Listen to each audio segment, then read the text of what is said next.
Hi everybody, welcome back to my PlayStation 4. I tell you what, I haven't made a video on my PlayStation 4 for an awful long time. You might even be able to hear it humming away in the background. When it starts to heat up, it sounds like a Harrier jet. But love my PlayStation 4. Spent many hours on it. Thousands of hours on it. However, I got sent a code quite a while ago for the Metal Gear Solid Master Collection. But I couldn't use it because I didn't have a working controller for my PlayStation 4. But I recently got sent one, a kind of a third-party one, so I've been able to boot it up and install them. So I thought we would take a quick look. Now, these are old games. You've got to remember that. However, although I'm not a fan of retro games, it's not something I do go back and I think, oh yeah, I really want to play lots of old games. Mainly because I grew up in the era of where computer games were really terrible.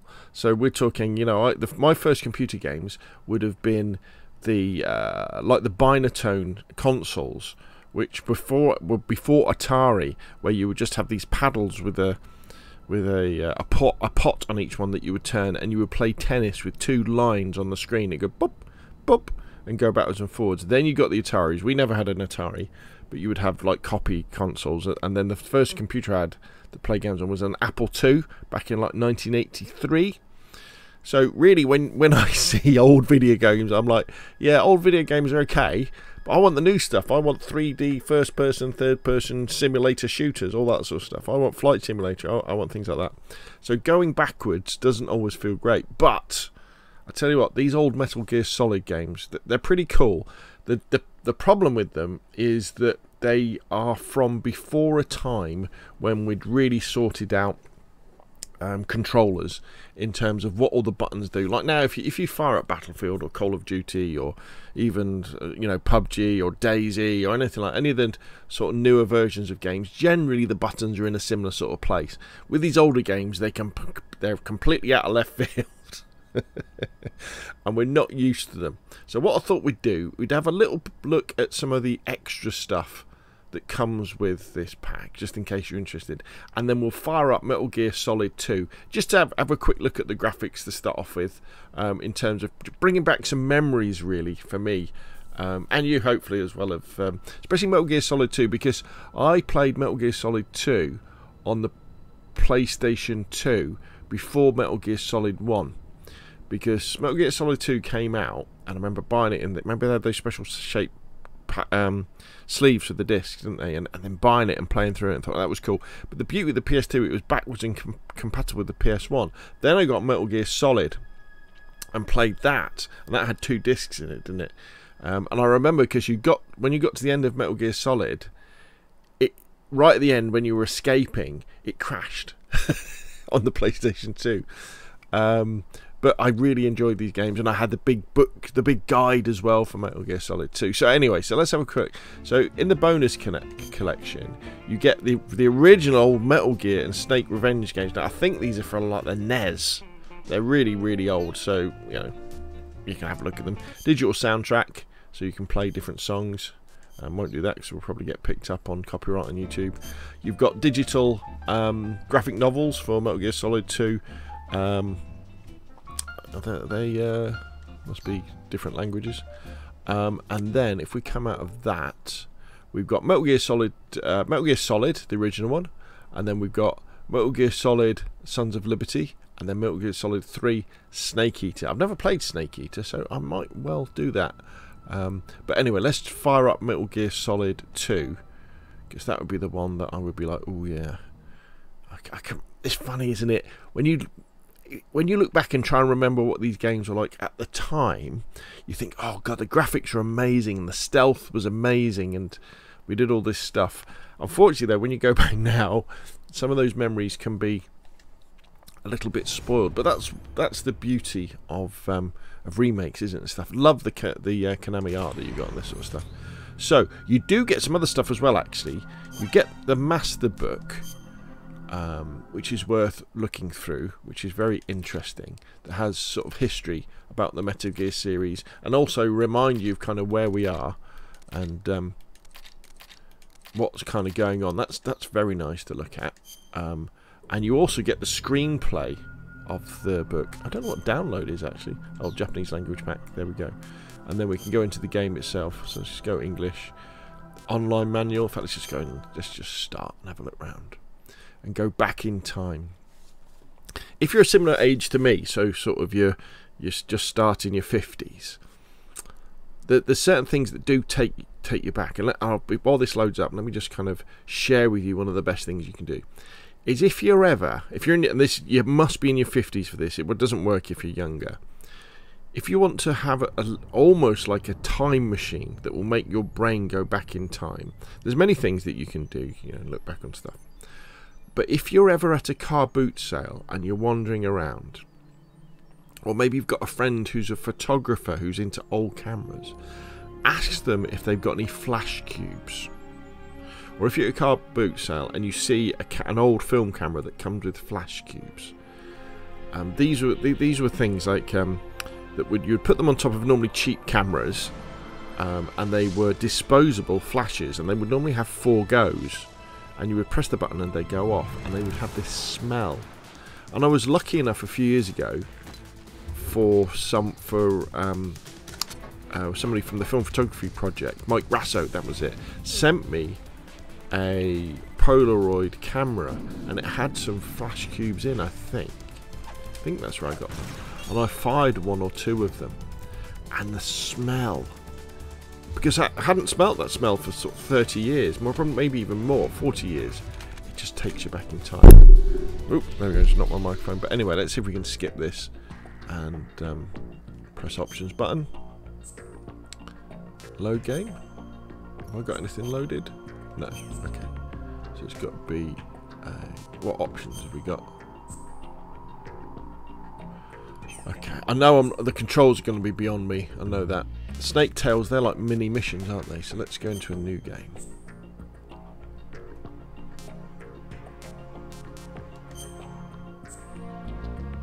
Very easy.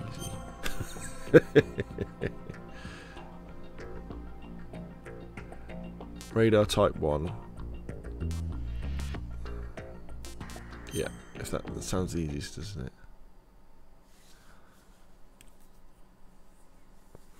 Yeah, so if I think about the Metal Gear Solid games I've actually played, Metal Gear Solid 1, Metal Gear Solid 2, and then after about 3/4 through the PlayStation 2. 2 years ago. Oh, here we go. We had classified intelligence that a new type of Metal Gear was scheduled for transport. The whole thing stank, but our noses had been out in the cold too long. Ooh, remember this.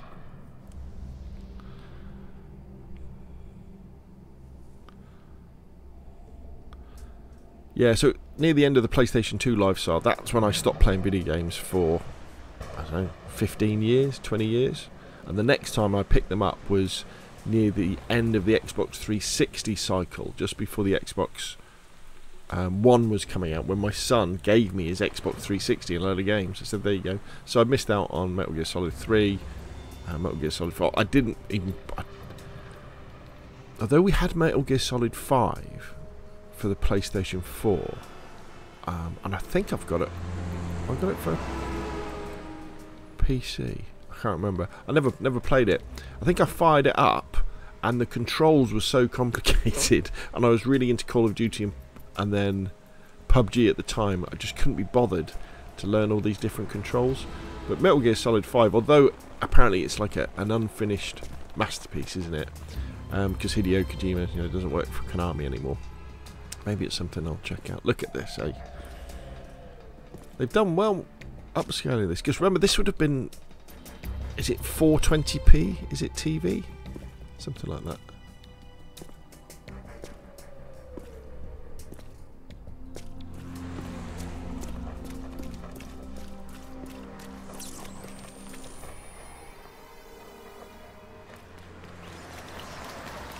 The old stealth suit.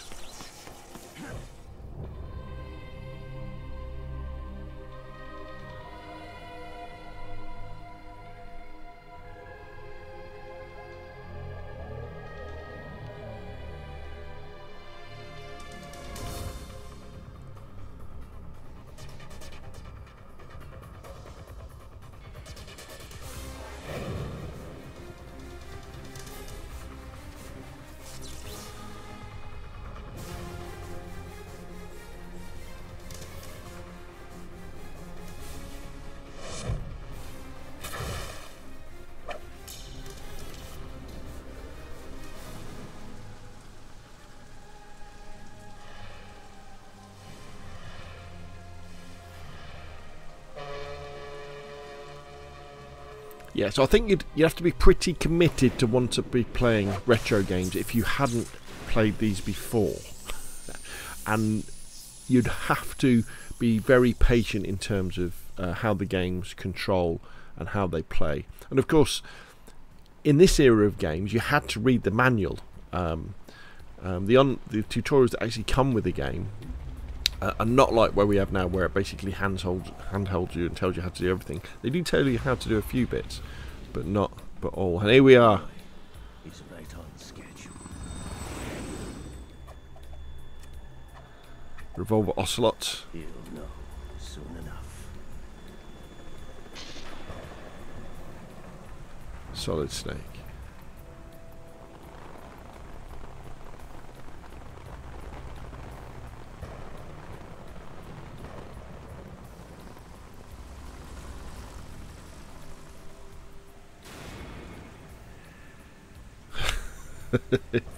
This was absolutely mind-blowing at the time.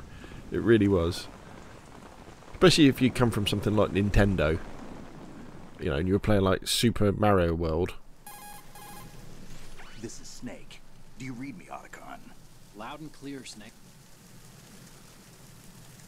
Okay, let's jump past this. Always a lot of talking. They're like Bethesda games. Right, let's just move around for a little bit, because I don't want to keep you here too long. The mission objective is to... Oh, no. We don't want to go with this. We know we...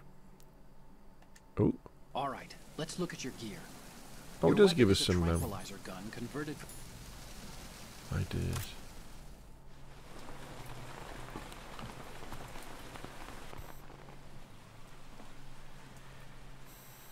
They don't look armed. Hey, Earth to Snake.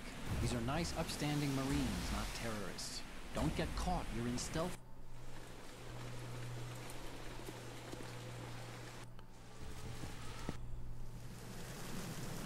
We need to get a fix. Okay, so they've seen these. I think the Russians have landed, haven't they, or something like that. Come on, I just want to move. Here we go. Let's just move around a bit. Because what's really weird is you can't change the angle of the camera. I'm trying to use my right stick to move the camera around. Yeah, that's why you kind of. I think sometimes a remake would be better than just a remaster. How do we? All right. Yeah. So there is a first-person mode that you can kind of use.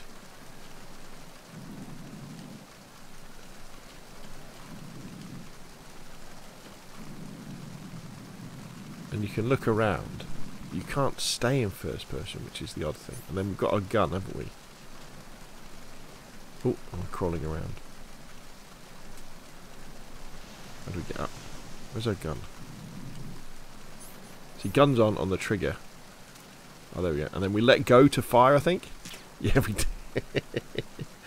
Hey, that's really funny. That's really funny, isn't it?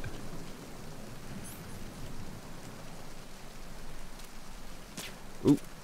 So you end up burning through your ammunition by mistake. Alright, yeah, and then we can press up against... Can we press up against... Oh, stand up. Press up against the wall. Do we press up against the wall? There we go. You can look round corners. That was very cool at the time. Oh, there's a guard up there. Can we spin out and shoot? Yes. Then you've got to kind of press the button and then look around like that.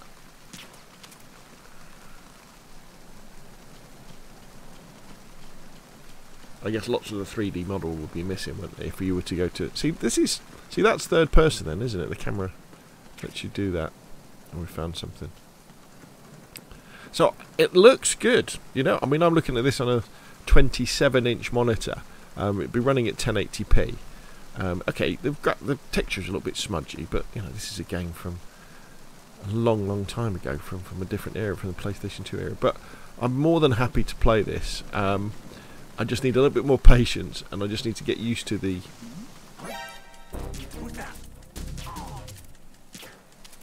There we go. Oh, somebody. They've just found a body. Anyway, I'll leave it there. I'll let you decide whether you want to invest your time in the Metal Gear Solid Classic HD Remastered Collection. I think probably when it goes on sale might be the best time to trigger these feelings of nostalgia. But it feels definitely playable and it looks good. So maybe I should really dive into Metal Gear Solid 3 and check that out, because I haven't played it before. Anyway, what do you think? That's enough from me. Put your questions and comments down below, and of course I'll see you again soon.